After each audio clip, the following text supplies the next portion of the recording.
Put on your bib. It's time to eat. 401k by age.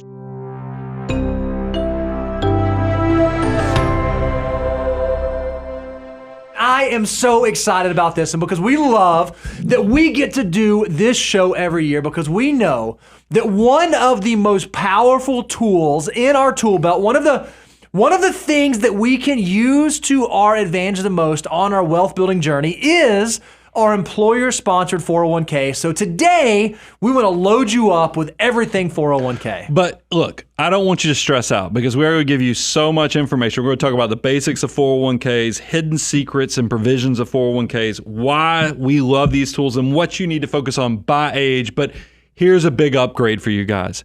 If you will go to moneyguy.com and just type in 401k, we actually have a 401k hub now, so you can actually not stress out. We're going to make this as easy as possible so you can create your inevitable wealth. Because here's what we do. Every time we recognize there's something that might be valuable to you, we try to upgrade and improve. But the only way you're going to know about those things is if you subscribe right now to the channel so that we know you are out there. So when we have new crazy 401k stats come out, we can share them with you. We can let you know about them. And this year is no different because we know that right now, 37% of workers increased their 401k contributions this last year. 37% of folks said, hey, I'm going to save more into my 401k. That's a golf clap. Golf clap. I'm going to save more into my 401k this year than I did last year. That's good news. That's thumbs up. That makes us very, very happy. This one, now we debated this in pre-show planning. 22% of Americans don't get their full employer match.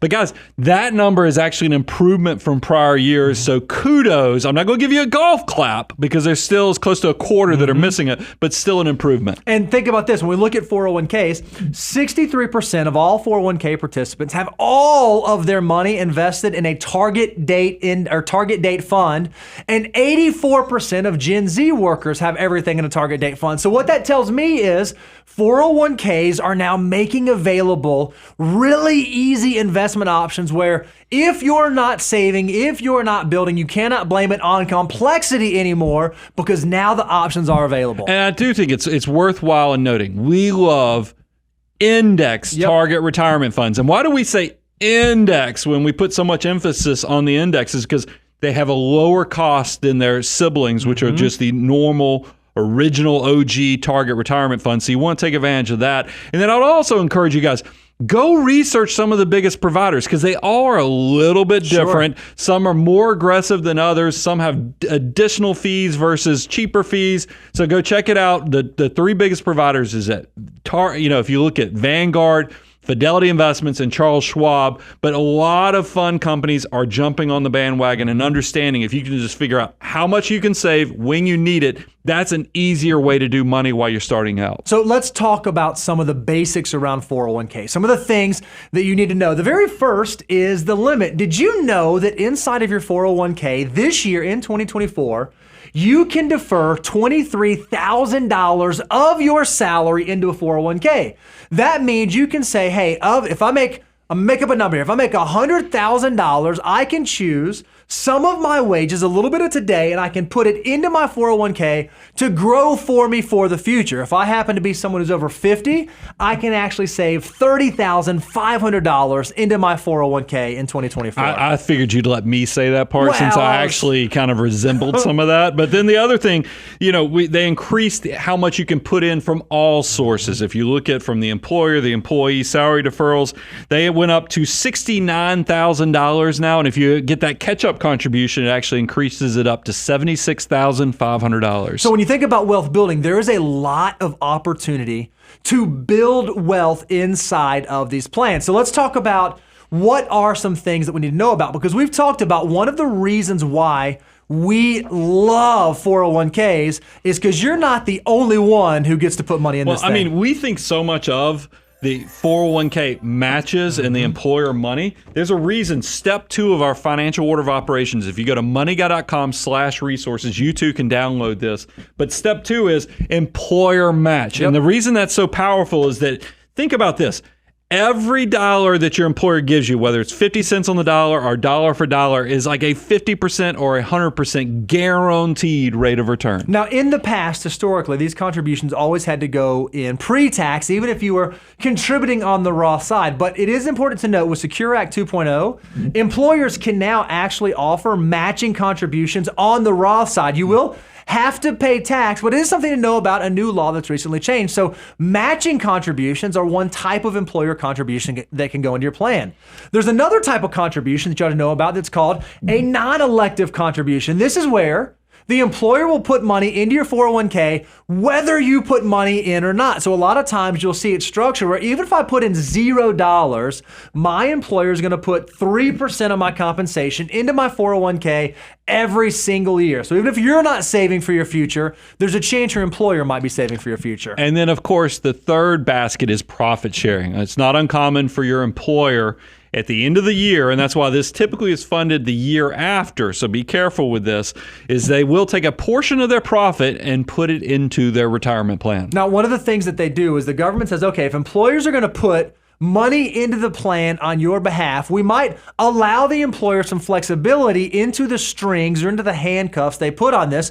So a lot of times they put vesting conditions on employer contributions. Now, it's important to note that whenever you put money into a 401k, whenever you say, I'm going to do a salary deferral, I'm going to put money into this account, your money is always 100% vested. Any money that you put into the account, even if you were to leave that employer tomorrow, the next day, next year, you get to take those dollars with you. However, there's a chance that if the employer's putting money into your account on your behalf, there might be some strings attached that you need to know about, and often it's in terms of vesting. So the very first one we'll talk about are safe harbor contributions. Safe harbor contributions most often are usually 100% immediately invested. So if you put money in and your employer's doing either a safe harbor match or they're doing a non-elective safe harbor, there's a really good chance that you are immediately vested in those dollars. Now, there are some circumstances where that's not the case, but in most cases, that money is yours the day it goes into the account. I think if I'm a person, I'm like, what the safe harbor? And why would an employer put money in that's 100% vested from day one? I think it's important for you to understand the context of why these things exist. The government has tried to incentivize employers to take the strings off of this matching money so that you get to keep more of it. And the carrot that they put out to employers to encourage this is they say, hey, if you will offer this safe harbor, we won't require as much testing and all this other compliance stuff in the background. So take advantage of that. That's a great thing. Not only is your contribution 100% vested, those safe harbor contributions will also be 100% vested right from get-go. Now, another type of vesting that you need to know about is cliff vesting. And this is where the contributions your employer puts in are 100% vested after you've been employed for some certain period of time. So it's not uncommon to say, okay, once you've worked here for 3 years, then all of your employer contributions are vested. Or if you happen to be in a plan that has vesting on safe harbor, there's often a 2-year cliff vesting for that safe harbor. But as soon as you've worked there for at least that amount of time,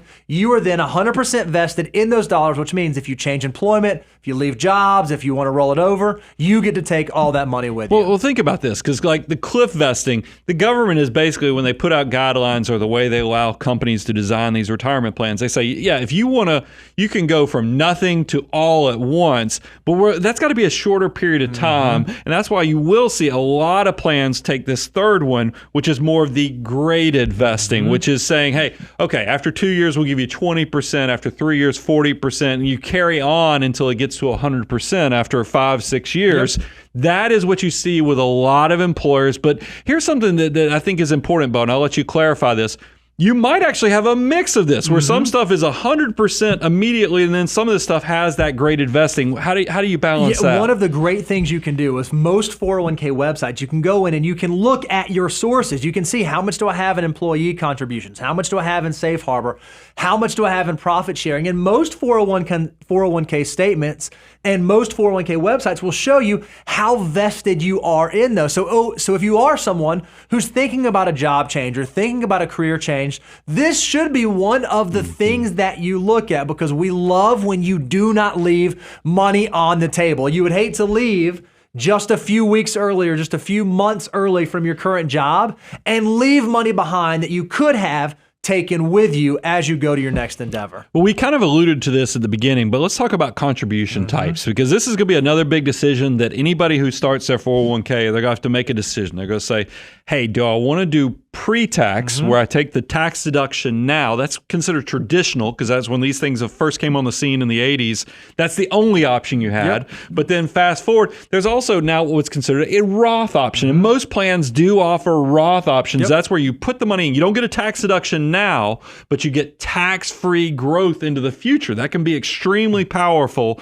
How do you balance all these things, Bo? Yeah, and then another thing about the Roth that's really unique when it comes to 401ks is if you're familiar with Roth IRAs, you know they actually have income limits. If you make over a certain amount of income, you cannot contribute to a Roth IRA. With Roth 401ks, that is not the case. Even if you make $1 million a year, you could still choose to put money into your Roth. So what you want to do is you want to look at your current tax situation and say, okay, do I think the tax rates are higher now and going to be lower in the future? Or do I think my tax rate is lower now and going to be higher in the future?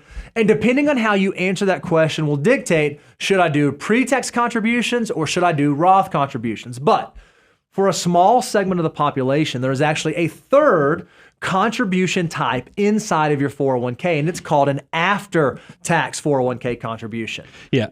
After tax allows the mega backdoor Roth, right. And that's got but Bo, it's got some complications to it. It gets kind of sophisticated. What should people look for to know if they should do it or not? Yeah, so what you want to make sure of is if I'm going to take advantage of after tax, I get to put money into the 401k, and these contributions are not capped at the $23,000 salary deferral. I can actually contribute to the after-tax bucket all the way up to the Section 415 limit, all the way up to $69,000 a year in this bucket. But I want to make sure if I'm doing that and I'm trying to take advantage of the mega backdoor Roth, that my employer either allows for in-service Roth conversions or in-service distributions where I can do the after-tax contribution and then push that money out to a Roth IRA. If I'm doing that, it allows me to maximize the amount of dollars I have going into Roth. So it's not uncommon for higher income individuals to max out the pre-tax salary deferral and then put the rest of the bucket availability they have into the after-tax contribution to do mega backdoor Roths. It's a way to supercharge your retirement savings. So we just talked about the mega backdoor Roth IRA contribution, but there are other unique 401k provisions that we need to make everybody aware of. Bo, kick us off with self-directed brokerage accounts. So if we've ever participated in a 401k, we know there's usually a list of investment options we can choose from. And there's somebody out there like our firm that will choose the investment options available inside the plan. And you might have access to 10 options or 20 or 30 options, but basically it's a love the one you're with. You're limited to the options that some investment committee has chosen to put in there. Well, with some 401k plans, they say, hey, if you don't just like the options that are available in the plan, you can open a self-directed brokerage account where we can actually open a brokerage account inside of your 401k where you have unrestricted access to the entire investment universe. Fidelity has a popular version of this called the brokerage link option, and Schwab has a popular version called the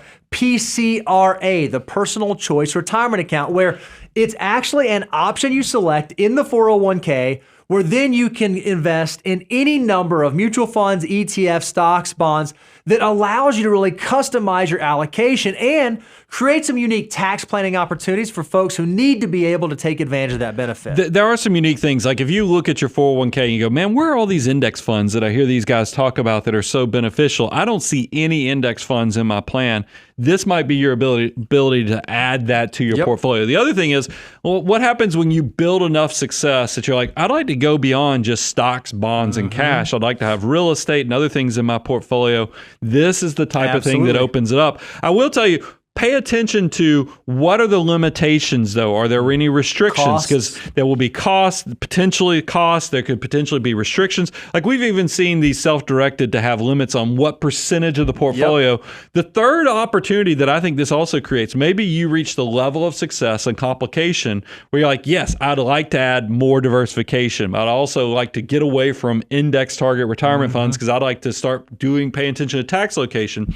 this is an opportunity sometimes to work with a professional advisor because the advisor can have access to these self-directed accounts, even get download access and other things. It's a really slick opportunity. So that's a unique provision to be aware of. Another one that you want to know about, but I hope that you never actually have to use, are 401k loans. In our opinion, you should avoid borrowing money from your 401k at all costs. It should be like a break glass in case of an emergency, last ditch thing that you reach into, but a lot of plans do allow for them, where basically you go into your 401k, you borrow money from yourself, and you pay that money back to yourself. Now, you may think that sounds great. I get to be my own bank and I'm paying my own self-interest. Where's the downside?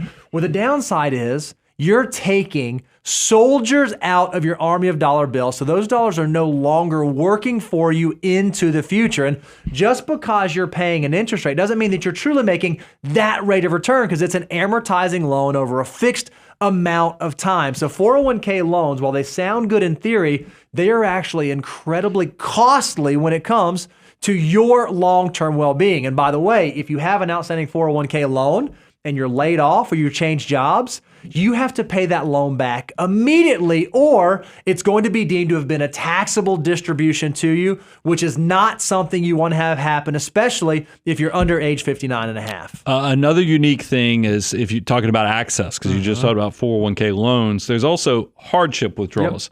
And here's the thing, and these things are very noble in their purpose. Think about medical expenses, a disability, you owe money to the IRS. Isn't that ironic that they'll let you go in tax code to let you go to pay a tax bill? And then even for provisions like for first-time home buyers, I will tell you, post-pandemic, one of the things as part of, a lot of the relief, the Secure Act and all those other things, is they created a lot of hardship access to retirement plans. I think there's going to be a concerning legacy that too many people broke that and went into it. Now, look, there's obviously it was a need for a lot of people, and I'm not getting on those people, but I would challenge. I think a lot of people use this, no different than when you change jobs. You see a lot of people that will go access those assets, not for retirement, but to get out of debt or do something else. Be careful of these hardship withdrawals, because, guys, we have a problem in America where people get to a retirement age and they just don't have assets for retirement. It's because we have too many leaky retirement accounts. So please heed our advice. Try not to use the loans. Try not to use these hardship provisions.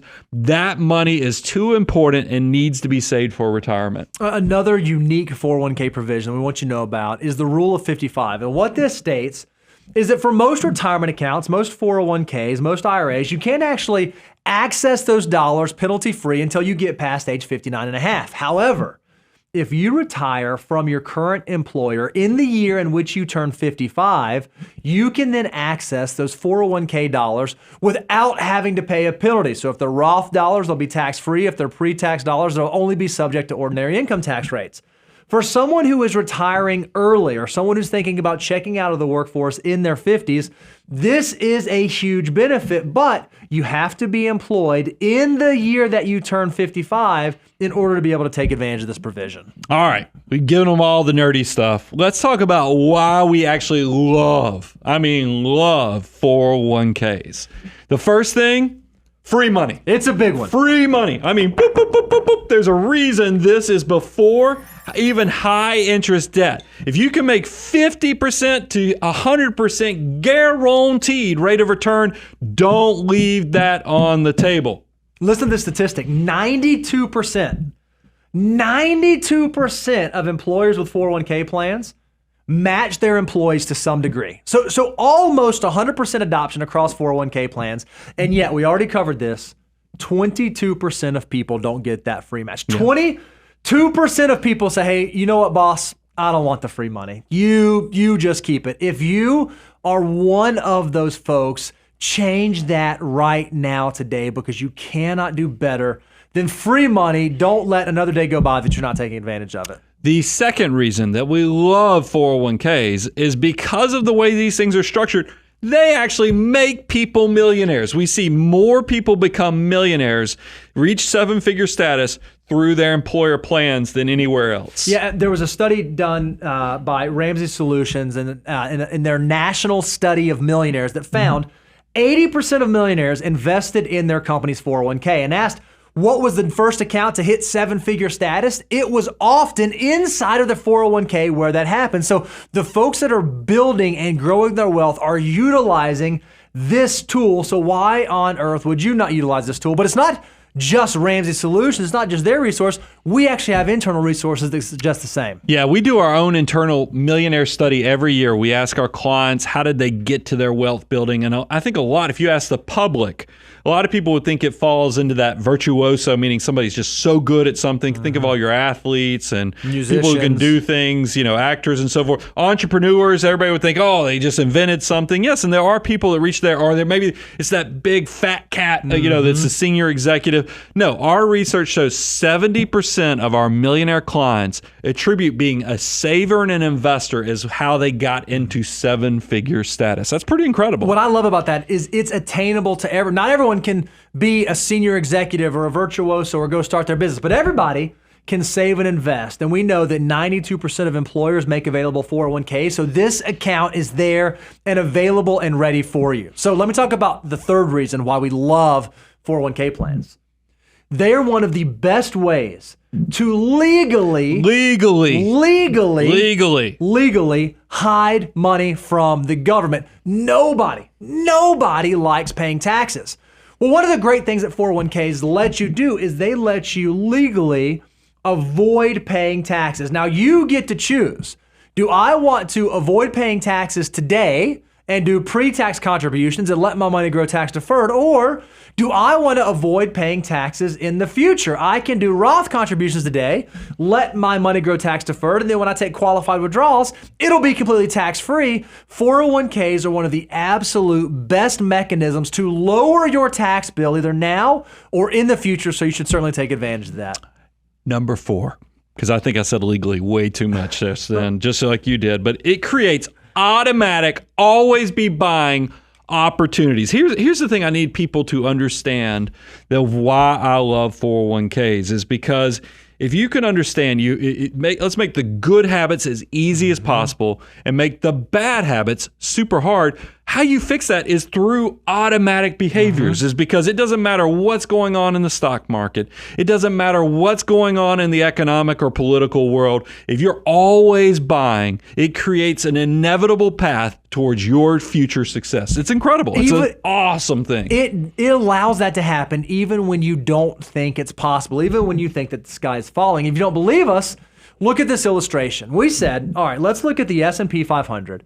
From October of 2007 all the way out till October of 2013, right? So nearly a 5.5-year period that we're looking at. Well, the S&P started that period at about 1565, and it closed that period at about 1563. So you would argue this was a flat market over a 5.5-year period. And the visual shows that. That's one of the things. I know there's a lot of podcast listeners too. I've had a listener who put a comment and said, please, I've come on YouTube to give you this comment. Remember, a lot of us just listen to the podcast. So visually, this looks like you invested for 6 years, or you look at the chart and you're like, why would anybody invest? The chart went down and then it's completely flat for 6 years. Yep. However, Bo is about to flip the switch on the chart and you're going to say, wait a minute, that chart is the exact same period. It starts in October 2007, goes all the way to October 2012. Why do I not see that down to sideways part of the chart? Bo, explain the rest of the picture. Yeah, so what if you were this person in this market and you said, I'm just going to put $500 every month into my 401k account. I'm just going to do that. Well, if you behaved that way, over that 5.5-year period, you will have saved $33,000. But that $33,000 will have grown because you were always buying to $46,327. That's a return of 11.9% annualized, almost a 12% rate of return in a 5.5-year period where the market was flat. So if you can make your behavior automatic and always be buying, more often than not, the market is going up and your contributions are going to be working for you. If you can set it up that way, Brian says it all the time, you are on your path to inevitable wealth. Well, I think it's so amazing. People ask, what should I be doing when markets are doing bad things? Where's the financial mutant opportunity? And that's why I say, if you are a person who's actually every month, buying, always be buying, baby, no matter what's going on, you see the chart completely changes structure. If you look from 2007 all the way out for that 6-year period, there's not a period here where it looks like it's just getting trashed or going sideways like the previous chart. It actually just looks like a walk up the mountain. You're walking up the steps. That's every month you're putting the contribution in. It creates that walk up the mountain with the yo-yo. Yes, it's going up and down on the daily, but over the long term, you're getting to a higher and higher point. It is one of the most powerful tools to fight volatility and also protect you from making bad habits. Make the good habits easy, bad habits hard. If you want to know even more about 401ks, more than we laid out here, we've spent a lot of time actually building up the website to be a resource for you. So if you go to moneyguide.com and just search 401k guide, all things 401k and our 401k hub will pop up for you.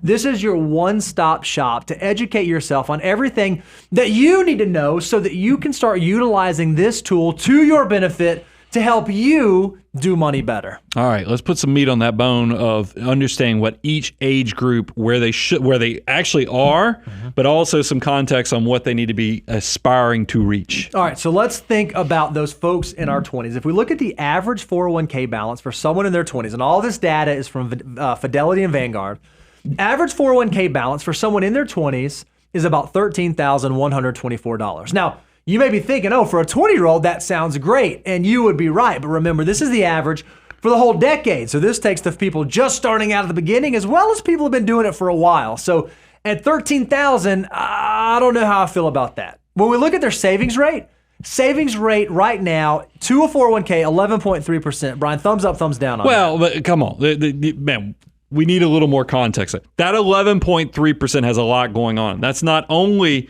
the employee's contribution. That is, remember, that free money opportunity from your employer. So that 11.3 consists of both the employee and the employer. I think it's a really powerful thing, especially for somebody in their 20s. We say we want you to be saving and investing 25% of your gross income. And if you make less than $200,000 as a household, if you're a single individual, it's $100,000, you can count your employer match. We are seeing that just this one tool, the 401k, can get you almost halfway there just by having the employer and your contribution rate. But I said halfway there. And if you're in your 20s watching this, man, if you can aspire and try to get there to 25%, even counting your employer match, man, you are to the moon and beyond with your opportunity. And again, if you want to kind of assess, okay, where am I? How have I been building? By the time you get to the end of this decade, by the time that you get to age 30 or to age 29, according to the studies, they say you should have about 1.2 times your income saved up. So that gives you a spot check. Whatever your salary is, multiply it by 1.2, and that'll tell you about where you should be. Now, Brian, you said, okay, I like the 11% because in your 20s, it can do a lot. Well, we have a great resource. If you want to go out there, go to moneyguide.com/resources and check out our How Much Should You Save deliverable, or we call this, what can 25% do for you? You can see for someone who's 20 or even someone who's 25, even if you're only saving 15%, even if you're only saving 20%, those savings rates can be incredibly remarkable. And there's a really good chance if you can start that behavior early, you're going to set yourself up that you get to define what your future looks like. There's a really good chance early retirement might be on the horizon, or doing what you want to do, the way you want to do it, why you want to do it, when you want to do it, is something that'll be in your grasp in the next couple of decades. Yeah, I would encourage everybody, especially if you're in your 20s, go check out this chart. Go to moneyguy.com/resources, because here's what's amazing to me. I look at the 25-year-old who's just doing 15%. We just showed you 11% is the average for the 401k, using the employer and the employee. That's getting you already close to 100% retirement replacement ratio of income. That's pretty powerful stuff. A lot of green, a lot of blue sky opportunity for all my 20-somethings. Get motivated, make something happen today. All right, Brian, let's talk about the 30s. By the time that you are in your 30s, if you want to know where the average 401k balance for someone in the 30s from age 30 to 39, it's about $51,000, which again, okay, so we've grown from our 20s, but also a lot of time has passed. Well, by our 30s, we are now aging and we're getting more mature and we're making better choices and we're growing up. So surely the savings rate would reflect that. When we look at the average savings rate across both contribution types, two 401ks, it's 12.7. So it is a smidge better than the 20s.